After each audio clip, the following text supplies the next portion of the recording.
শিলারাই পাড়ায় অসুস্থ বৃদ্ধাকে দেখতে গেলেন বিজেপি প্রার্থী অভিন্দ্র রিয়াং।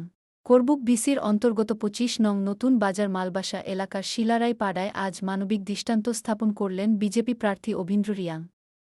তিনি সেখানে গিয়ে ৬০ বছর বয়সী অসুস্থ মহিলা নপিতি রিয়াংয়ের সাথে সাক্ষাৎ করেন। জানা যায়, দীর্ঘদিন ধরে অসুস্থতার কারণে নপিতি রিয়াং কোনো ধরনের কাজ করতে পারছেন না এবং চরম কষ্টের মধ্যে দিনযাপন করছেন। বিষয়টি জানতে পেরে প্রার্থী নিজে গিয়ে তার খোঁজখবর নেন এবং প্রয়োজনীয় সাহায্যের আশ্বাস প্রদান করেন।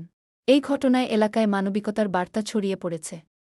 স্থানীয়রা জানান, অভিন্দ্র রিয়াং সবসময় মানুষের পাশে দাঁড়ানোর চেষ্টা করেন এবং বিশ্রাম না নিয়ে নিরলসভাবে কাজ করে যাচ্ছেন।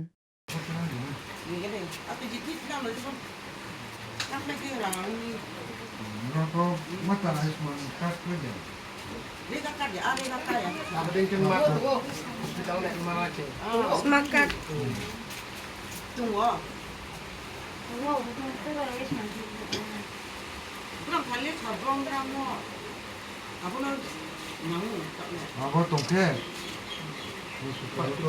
집이 올라가는 것 같아요. 아버는 하고 짤대로 하사를 누르고 있네. 나 자나 치우 내버려도 축복하는 축하. Kita lagi tak ada siuna ke mau paso. 이렇게 내뭐